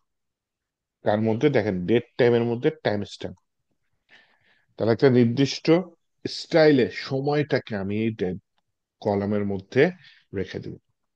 তাহলে দ্বিতীয় ফিল্ডটা দেখলাম যে টাইপ আছে, প্রথম ফিল্ডটা হচ্ছে নাম আছে কি নামে রাখতে চাচ্ছি, দ্বিতীয় ফিল্ডে দেখলাম হচ্ছে টাইপ আছে কি কি টাইপে রাখতে চাচ্ছি, তৃতীয় ফিল্ডে হচ্ছে লেন্থ দিয়ে যে লেন্থ হচ্ছে গিয়ে ইন্টিজার দিলাম 11, নেম কত দেওয়া যায়? Name name 255 highest. মানে 100 ক্যারেক্টারের মধ্যে নেম হয়ে যাওয়ার কথা, 100 দিয়ে দিলাম। ইমেল না হয় 150 দিয়ে দিলাম। পাসওয়ার্ড এটাও 100-এর মধ্যে হয়ে যাওয়ার কথা। এর বেশি তো এত বড় পাসওয়ার্ড তো কেউ লেখে না, তাই না? এই লেনটা টাইম স্ট্যাম্পে আমি দিব না, কারণ এখানে একটা ডিফল্ট ভ্যালু দিয়ে দিব টাইম। ডিফল্ট মানে কি, কেউ কিছু লিখবে না, অটোমেটিক থাকবে। সেটা কি, যে একটা ফাংশন আছে কারেন্ট টাইম স্ট্যাম্প। এই ফাংশনটা কি করে? এই ফাংশনটার অন্যতম কাজ হচ্ছে গিয়ে আপনার এই মুহূর্তের টাইমটা সে সময় হিসেবে রেখে দিবে। যখনই আপনি ডাটা ইনসার্ট করবেন, এই কারেন্ট টাইম স্ট্যাম্পের ডাটাটা এখানে রেখে দিবে। আচ্ছা, এরপরে যদি আমি যাই, এই যে আইডি বরাবর লাস্টে যেটা আছে সেটা হচ্ছে গিয়ে কোলেশন, এগুলো আমার দরকার হয় না কখনো। এই যে এখানে এআই একটা ফিল্ড আছে যার নাম হচ্ছে অটো ইনক্রিমেন্ট। এআই আবার আর্টিফিশিয়াল ইন্টেলিজেন্স মনে করে না, এটা হচ্ছে অটো ইনক্রিমেন্ট। এটার নিচে এই বক্সে যদি আমি ক্লিক করি, আপনি খেয়াল করে দেখবেন এই ইন্ডেক্সের নিচে এই আইডি বরাবর এই জায়গায় লিখে আসবে প্রাইমারি। দেখেন, আমি ক্লিক করে দেখি, এই যে প্রাইমারি লেখা চলে আসছে। প্রাইমারি মানে মূল কি। আমি বলেছিলাম যে রো এর নিচে নিচে ডাটা ইনসার্ট হবে, তাই না? পেন্টিটা কেটে দিয়েছি। আর হোয়াটএভার ইট ইজ, তো রো এর নিচে যেহেতু ডাটা ইনসার্ট হবে, ওই আইডি এক এক করে বাড়তে থাকবে। আইডিটা একটা রো এর সকল ডাটাকে রিপ্রেজেন্ট করে। রিয়েল লাইফে যদি উদাহরণ দিই, মনে করেন আপনার বাসায় বিয়ের কার্ড আসছে, তাহলে দেখবেন যে আপনার বাসার যে কর্তা তার নাম ও পরিবারবর্গ এরকম লেখা থাকে। তাহলে আপনার বাবা হতে পারে বা আপনার গার্জিয়ান হতে পারে, সে এখানে কি মূল বা প্রাইমারি কি রোলটা প্লে করতেছে। তো আপনি যখন ইউজারের ক্ষেত্রে যে আমি ডাটা ইনসার্ট করব, কারো নাম আব্দুল থাকবে, কারো নাম মোকলেস থাকবে, তার পাসওয়ার্ড ভিন্ন থাকবে, কিন্তু যখন আপনি আইডি ধরে কল করবেন তখন ওই রো এর পুরো ডাটাটা চলে আসবে। তার মানে আইডিটা পুরো রোকে রিপ্রেজেন্ট করছে। আচ্ছা, দিয়ে আমি হচ্ছে গিয়ে নিচে এখানে সেভ দিয়ে দিই। ডান। আমার একটা টেবিল তৈরি হয়ে গেছে, দেখেন এই যে কোডম্যান বিডি 263, নিচে ইউজার্স নামে একটা টেবিল তৈরি হয়ে গেছে। আপনি যদি নিউতে দিয়ে চান, আবার নতুন টেবিল তৈরি করতে পারবেন, ডাজেন্ট ম্যাটার। আমি হচ্ছে ইউজার্সে ক্লিক করে আমি টেবিলটা দেখি। এর উপরে দেখেন ব্রাউজে আছে। ব্রাউজে মানে আমার কি কি ডাটা আছে আমি ব্রাউজ করতে চাচ্ছি। এই মুহূর্তে কোনো ডাটা নেই, এর জন্য আমি কোনো ডাটা ব্রাউজ করতে পারছি না। কিন্তু এই যে ব্রাউজার পাশে কি আছে, স্ট্রাকচার। স্ট্রাকচারে গেলে আমার ফাইল, যে আমি যে কলমগুলা যে খুলেছি, কলমগুলা যখন ওপেন করেছি, সেই কলমগুলা টাইপ কি, এগুলো কিন্তু এই যে সব চলে আসছে। ইন্টিজার, ওয়ার্কার, লিমিট গুলাও চলে এসেছে। আবার এদিকে আইডিটা কি, এই যে সোনার চাবি দিয়ে রেখেছে, তার মানে এটা প্রাইমারি কি। দেন এখানে অটো ইনক্রিমেন্ট দিয়ে রেখেছে। তো এই হচ্ছে কি আপনার ইউজার্স টেবিল। এবার ইউজার্স টেবিলের ব্রাউজার টিপলে তো খালি দেখাচ্ছে, তো আমি একটা ডাটা ইনসার্ট করেই দেখাই, হ্যাঁ। এই যে ইনসার্টে টিপ দিলাম, তাহলে এখানে আম,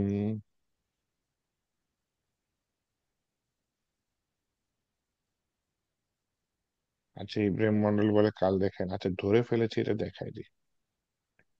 উম, মনে করেন এই যে এখানে নাম কি দিয়ে দিলাম, নাম দিয়ে দিলাম ইব্রাহিম। তবে ইউজারের নাম কি, ইব্রাহিম।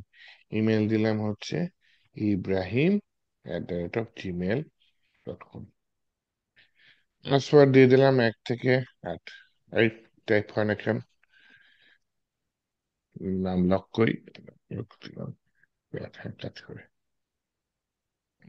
এই যে ক্রিয়েটেড ট্যাট, এখানে আমার কিছু দিব না। আর এই যে আইডি আছে না, আইডি বরাবর আমরা কিছু দিব না, কারণ এই দুটোই হচ্ছে কি আপনার কি ইন্টিজার নাকি, হ্যাঁ। এই দুটোই হচ্ছে কি আপনার অটোমেটিক নিয়ে নেবে। তারিখটা অটোমেটিক নিয়ে নেবে, নাম্বারটা অটোমেটিক। নিচে দেখেন আবার একটা ঘর যাচ্ছে। এখানে চাইলে ডাটা দিতে পারেন, নাও দিতে পারেন, ডাজেন্ট ম্যাটার, উপরে গো দিলেই হবে। কিন্তু আপনার যদি দুইটা না, এখন তো দুইটা, আপনার যদি মনে করেন যে 10টা ডাটা একবার ইনসার্ট করবেন, তখন এই যে একদম নিচে দেখেন এখানে 2 লেখা আছে। এই দুইটার কারণে কিন্তু এখানে দুইটা ফিল্ড চাচ্ছে, হ্যাঁ। এই যে একটা নাম, এই যে আরেকটা নাম খালি রাখে দিছে। আপনি যদি এখানে 10 লিখে দেন, তাহলে দেখবেন এখানে 10টা ফিল্ড চলে আসছে। আমি যদি দেখেন এই যে 10 লিখে দিলাম, দিয়ে জাস্ট একটা ক্লিক করলাম, চেঞ্জ হয়ে গেছে, তাই না? এই যে 10টা ফিল্ড যাচ্ছে। আমি আবার যদি 10-এর জায়গায় 1 দিয়ে দিই, তাহলে একটা রেখে বাকি সব চলে যাবে। যে 1 দিয়ে দিলাম, বাইরে ক্লিক করলাম, ওকে, তাহলে যেটা রেখেছি, ইনসার্ট করেছি, শুধু সেটা আছে, বাকিগুলা আউট হয়ে গেছে। এইবার যদি আমি গো তে ক্লিক করি তাহলে হচ্ছে দেখেন একটা ডাটা ইনসার্ট হয়ে গেছে। আর এইটা হচ্ছে কোয়েরি ল্যাঙ্গুয়েজ, এইটাই আমাদের শিখতে হবে। হ্যাঁ, কোয়েরি ল্যাঙ্গুয়েজ আলাদা করে শিখতে হবে। এখন যদি আমি ব্রাউজে ক্লিক করি দেখেন একটা ডাটা কিন্তু চলে আসছে। এই যে আইডি চলে আসছে, নেম চলে আসছে, ইমেল চলে আসছে, পাসওয়ার্ড চলে আসছে। হ্যাঁ, এই টাইপের ডাটাগুলা চলে আসছে। আবার অনেকে পাসওয়ার্ড ইনক্রিপ্ট করতে করে দেয়। এই যে এখানে আমি এডিটে ক্লিক করি, এডিটে ক্লিক করার পরে যে পাসওয়ার্ডের এইখানে ওয়ার্কার ডান সেটে দেখেন এখানে অনেকগুলো অপশন আছে। একদম নিচে যদি নামি, এই যে পাসওয়ার্ড হ্যাশ একটা অপশন পেয়েছি, এটা সিলেক্ট করে দিয়ে যদি আমি গোতে দিয়ে দিই দেখেন পাসওয়ার্ডটা এনক্রিপ্টেড হয়ে গেছে। এখন আর কেউ দেখে বলতে পারবে না যে পাসওয়ার্ডটা অ্যাকচুয়ালি কি ছিল, তাই না? এইভাবে আপনি পাসওয়ার্ড এনক্রিপ্টেড করে দেওয়াই বেটার, যাতে অ্যাডমিন ইউজারের পাসওয়ার্ড না দেখতে পারে। আচ্ছা, তো এই হচ্ছে হ্যালো। গিয়ে আপনার কি ইউজার টেবিল। হ্যাঁ বলেন, কেউ কিছু বলবেন? বলছি ভাই, আমরা যে ওয়ার্ডপ্রেসে MD5 ইউজ করি, ওটা হুম, একটু হুম, যদি বলতেন। কি করা যায়? এটা সিকিউর বেশি, MD5টা না একটু কমন হয়ে গেছে। মনে করেন আপনি এখানে 1 2 3 4 5 6 7, ওইটা একটা এনক্রিপ্টেড ডাটা। হ্যাঁ, এটা হচ্ছে আচ্ছা। পিএইচপি বিল্ট ইন ফাংশন, যে পিএইচপি ফাংশন দেখছেন নিচে লিখে আছে পাসওয়ার্ড হ্যাশ পিএইচপি ফাংশন। আরো এনক্রিপ্টের মধ্যে এখানে কি আছে, AMD5, এটা আরেকটা এনক্রিপ্টেড ডাটা। ওইটা একভাবে কাজ করবে, এটা আরেকভাবে কাজ করবে, বুঝছেন? আচ্ছা। এই, এটা কিন্তু অন্যভাবে দিচ্ছে, আগেরটার সাথে দেখেন এটার মিল নাই, কিন্তু এটা ভিন্নভাবে এনক্রিপ্টেড করে দিচ্ছে। হ্যাঁ। এখন আপনি যদি MD5 ইউজ করেন, কষ্ট করে একটা কাজ করবেন, সেটা হচ্ছে গিয়ে ইউজারকে বলবেন অবশ্যই স্ট্রং পাসওয়ার্ড যাতে দেয়। কারণ এই যে সহজ পাসওয়ার্ড দিয়ে যদি দেয়, MD5 এ যদি এনক্রিপ্টেড করেন, ওটা হ্যাকাররা হ্যাক করে ফেলে। কঠিন পাসওয়ার্ড হলে পারে না। আচ্ছা। থেকে 8 দিল বা 1 থেকে 9 দিল, এগুলা হচ্ছে কমন যেগুলা, সেগুলো হচ্ছে গিয়ে হ্যাকাররা হ্যাক করে ফেলে, অ্যাকচুয়ালি বের করে ফেলা। পিএইচপি হ্যাশে যেটা হয় এক এক সময় এক এক সংখ্যা আসে। MD5 এর প্রবলেম হচ্ছে যে আপনি 1 থেকে 8 দিচ্ছেন, সবসময় এরকম এনক্রিপ্টেড হয়ে একই আউটপুট দিবে। তো হ্যাকাররা কি করে, এই আউটপুট গুলা লিখে রাখে, লিখে রাখলে পরে ইন্টারনেটেও পাওয়া যায়। পরে যখন সার্চ করে তখন পাওয়া যায়, হ্যাঁ, মূল জিনিসটা এটা দিয়েছে। আশা করি বুঝাইতে পারছি। হ্যাঁ ভাই। ওকে, দেন দেখেন, মনে করেন যদি আপনার টেবিল ডিলিট করার আগে টেবিলটা সিলেক্ট করবেন, উপরে অপারেশন নামে একটা অপশন আছে, যে অপারেশন, অপারেশনে গিয়ে এখানে খুঁজেন ডিলিট টেবিল কই আছে। এই যে ডিলিট টেবিল পেয়েছি, এটা ক্লিক করলে টেবিল ডিলিট হয়ে যাবে।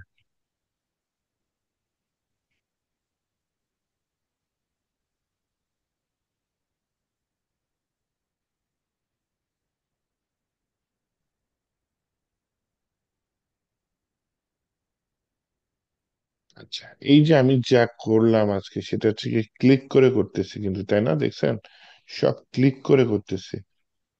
এই ক্লিক করার কাজ করার অপশনটা কি, গ্রাফিক্স ইউজার ইন্টারভিউ, তাই না? গুই ভিউ, গুই ভিউতে কাজ করতেছি, গ্রাফিক্স ইউজার ইন্টারফেস। কিন্তু আমরা যখন কোডিং করি তখন কিন্তু গুই ভিউ থাকে না, তখন কোড লিখে, আমরা কোড লিখে লিখে কাজ করি, তাই না? তো এইখানে আমার কোড লিখে লিখে কাজ করা লাগবে। তো আমার এখানে উপরে দেখেন একটা অপশন আছে এসকিউএল, এই এসকিউএল এর ভিতরে কিছু টাইপ করলে, হ্যাঁ, আমার আউটপুট আসবে। এই যে এখানে যে লেখাটা লিখবো, যেমন মনে করেন একটা লিখলাম সিলেক্ট স্টার মানে অল ফ্রম, আমার টেবিলের নাম কি, ইউজার্স, তাহলে সিলেক্ট অল ফ্রম ইউজার্স। এইটা যদি লিখে, আমি যদি লিখে হচ্ছে গো, দেখেন আমার ইউজার টেবিলে যে কয়টা ডাটা আছে সব দেখাই দেবে। যদিও এই মুহূর্তে একটাই ডাটা আছে, আরো ডাটা থাকলে ভালো হয়। তো 6 জন আছেন, ইব্রাহিম ছাড়া আর কি আছে?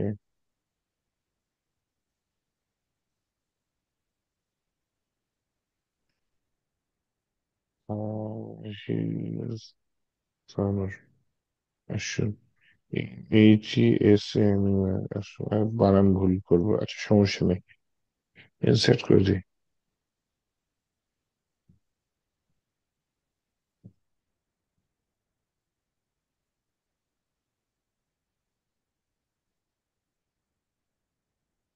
একটু মাল্টিপল ডাটা প্রবেশ করাচ্ছি, হ্যাঁ।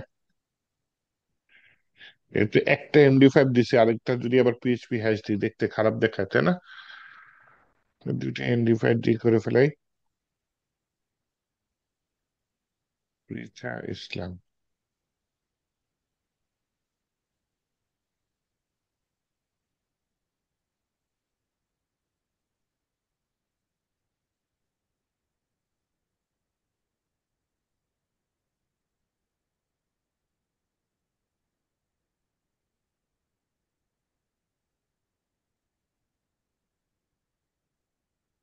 এটাও MD5 করে ফেলাই। এরম গো, দুটি ডাটা ইনসার্ট হয়ে গেছে। ব্রাউজে গেলে দেখেন হচ্ছে কি এখন তিনটা ডাটা দেখাচ্ছে, তাই না? ইব্রাহিম আহসানুর হাসান, আচ্ছা ওনার তিনজনের নাম দেখাচ্ছে। তাহলে এই যে এসকিউএল PHP দিয়ে তিনজনের ডাটা যখন ইউজার টেবিলে যত ডাটা আছে যদি দেখতে চাই, PHP দিয়ে কি করতে হবে, কোয়ারি রান করতে হবে। সব ডাটা সিলেক্ট করে, কোয়ারি কি প্রথমে লিখবেন SELECT সিলেক্ট, স্টার মানে অল, ফ্রম, আমার টেবিলের নাম কি USERS ইউজার্স, লিখে যদি আমি দিয়ে হচ্ছে গিয়ে গো, তাহলে দেখেন ইউজার টেবিলে যা যা ডাটা আছে সব চলে আসে। এখন যদি মনে করেন পার্টিকুলার ডাটা দেখতে চাই, যে 2 নম্বর টেবিলের ডাটা দেখতে চাই, হ্যাঁ, জাস্ট লিখলাম select all from user where. আচ্ছা এই যে দেখেন এখানে কিন্তু ব্যাকটিক দিছে আবার। আপনার যদি একই শব্দের নাম হয় তাহলে ব্যাকটিক ছাড়া লিখতে পারেন চাইলে, আর সেফ হয়ে হচ্ছে ব্যাকটিক ইউজ করে। যে ওয়্যার, এই যে দেখেন আইডি, ডাবল ক্লিক করলাম এখানে আইডিটা চলে আসছে, ব্যাকটিকের মধ্যে আসছে, তাই না? না দিলেও কিন্তু সমস্যা নেই। আচ্ছা দুই, এটা ইনভার্টেড কমা ছাড়া লিখেছি কারণ এটা আইডির টাইপটা কি ইন্টিজার, এখানে ইন্টিজার দিয়েছি। তো যদি আমি নিচে এখন গো তে রান করি, এসকিউএল কোয়েরিটা রান করলে দেখেন শুধু 2 নম্বরের ডাটাটা দিয়েছে, বাকি ডাটাগুলা দেয়নি।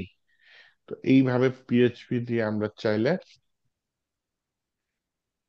এই কোয়েরিটা রান করে 2 নম্বর ইউজারের ডাটাটা নিতে পারি। নেওয়ার পর মনে করেন সে লগ ইন করতেছে, তাহলে ইমেলটা ম্যাচ করলাম যে ইমেলটা ম্যাচ করে কিনা, আর ওই পাসওয়ার্ডটা কি করবো, MD5 ফাংশনের ভিতরে আগে কনভার্ট করে নেবো, নিয়ে দেন দেখবো এই পাসওয়ার্ডের সাথে ওই পাসওয়ার্ড ম্যাচ করে কিনা, ম্যাচ করলে তারপর তাকে লগ ইন করতে দিব, নয়তো দিব না। এইভাবে কাজ করে রিয়েল লাইফে, হ্যাঁ।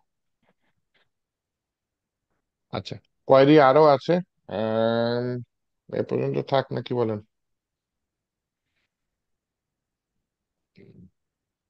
আপনাদের ঠিক ইহা আছে। আছে, টেবিলটা করছি, টেবিল রিলেশনশিপটা আমি বলছি অ্যাডভান্স লেভেলের, আজকে করি নাই, হ্যাঁ এটা আমি করবো, সমস্যা নেই, একবারে বেশি নিয়েন না, আগে যা করি সতটুকু কভার করেন। দেখেন অ্যাটলিস্ট বাসায় একবার দেখেন ভিডিওটা। কমন ডাটা টাইপস এটা দেখাচ্ছি, হ্যাঁ এটা দেখিয়েছি যে কমন ডাটা টাইপস, এটা আরেকটু দেখাই, হ্যাঁ। একটু যেহেতু টপিকটা ধরেছি আর একটু দেখাই, সেটা হচ্ছে গিয়ে আহ, এই যে আমি কিন্তু চাইলে একটা ঘর অ্যাড করে দিতে পারি, কোথায় অ্যাড করি, নামের পরে একটা ঘর অ্যাড করে দিই জেন্ডার নামে, হ্যাঁ।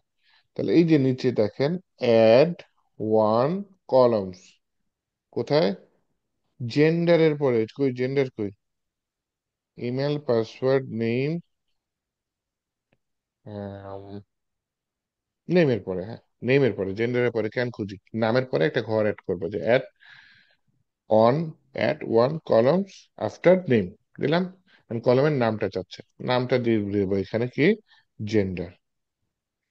যেটা বোঝানোর জন্য ইউজ করেছি সেখানে হচ্ছে গিয়ে এখানে টাইপ, টাইপটা হচ্ছে গিয়ে একটা টাইপ মাঝে মধ্যে ইউজ হয়ে দেখবেন, সেটার নাম হচ্ছে এনাম। হুম, এটা হচ্ছে গিয়ে স্ট্রিং এর ভিতরে আছে, কোথায় এনাম কই, ওই যে এনাম নামে একটা টাইপ আছে, হ্যাঁ। এই এনাম টাইপের মধ্যে, জেন্ডারের মধ্যে এনাম টাইপ হচ্ছে এনাম, এনাম টাইপের মধ্যে আমি লেন্থ বা ভ্যালু দেবো, হ্যাঁ। লেন্থ বা ভ্যালু কত দেওয়া যায়, আমি এনাম বললাম হচ্ছে গিয়ে উম দিব না। নিচের এখানে একটা অপশন আছে, এডিট, এখানে চাচ্ছি। আমি বললাম হচ্ছে হয় মেইল হবে, না হয় ফিমেল হবে, না হয় কি হবে, আদার্স হবে। এই দিলাম গো। তাহলে দেখেন এখানে তিনটা অপশন আসছে। তাহলে এই হচ্ছে কি আপনার কি বলে এনাম টাইপের ডাটা, যে আপনি লেন্থ দিবেন না, আপনি দিবেন হয় এটা না হয় ওটা, এর বাইরে অন্য কেউ উৎস নিবে নাও। ঠিক আছে, এটা হচ্ছে এনাম। আর হচ্ছে এখানে ডিফল্ট একটু একটু দেখাই দিই। এখানে এস ডিফাইন দিয়ে দিতে পারেন, যে ডিফল্টের মধ্যে কেউ কিছু না লিখলে বাই ডিফল্ট তার জেন্ডার কি হয়ে যাবে, মেইল হয়ে যাবে। এটা রিয়েল লাইফে কখনো ইউজ হয়, ওই যে রোল থাকে ইউজারের, কোন ইউজারের ইউজার থাকে, কোন ইউজারের রোল থাকে আবার অ্যাডমিন, কোন ইউজারের রোল থাকে মডারেটর। তো বাই ডিফল্ট যখন একটা নতুন ইউজার রেজিস্ট্রেশন করবে, তখন তার রোল হয়তো নর্মাল ইউজার থাকবে। তো ওই বাই ডিফল্ট এখানে দিয়ে দিতে পারেন। আমি এখানে বাই ডিফল্ট মেল দিয়ে দিলাম। আমি যদি সেভ দিয়ে দিই, দেখেন একটা নতুন ঘর অ্যাড করছি, জেন্ডার। একটাই সমস্যা হবে, এখানে মনে হয় একজন ফিমেল আছে, তার জেন্ডারও মেল দেখাবে, হ্যাঁ। মিঠা ইসলাম কি ফিমেল না? তাহলে এখানে এডিটে যদি যাই, আর এখানে দেখেন এই যে এইখানে এনাম, জেন্ডার কি এনাম, এখানে কিছু টাইপ করার অপশন নাই, কিন্তু এখানে সিলেক্ট করার অপশন দিয়েছে শুধু, তাই না? Female। দিয়ে আমি দিলাম গো। তাহলে এখানে ডাটা সিলেক্ট করে রান হয়েছে। তাহলে এই হচ্ছে কি আপনার কি বলে একটা বেসিক ধারণা দিলাম। আমি অ্যাডভান্স লেভেলে কাজ করব নেক্সট ক্লাসে ইনশাল্লাহ। নেক্সট ক্লাসে আমি এই অ্যাডভান্স লেভেলে কাজ করব। এরপর একটা ইম্পর্টেন্ট জিনিস আছে, হ্যাঁ, এটা হচ্ছে ক্রুড অপারেশন। এই যে এনএনটিস মডিফাই সব মিলে ভেঙে ভেঙে লিখছে। মূল যে জিনিস হচ্ছে সেটা হচ্ছে ক্রুড অপারেশন। ক্রুড অপারেশন চালাইলেই আপনার হচ্ছে পিএইচপির সাথে মাইস্কুয়েলের যে রিলেশন বা যে সম্পর্ক, সেটা একদম ক্লিয়ার হয়ে যাবে। ঠিক আছে, তাহলে আজকে এই পর্যন্ত থাক। ফাইবার ক্লাস শুরু হয়ে গেছে, আচ্ছা ঠিক আছে, ভালো থাকেন। তাহলে আমি ভিডিওটা দিয়ে দিচ্ছি। আল্লাহ হাফেজ।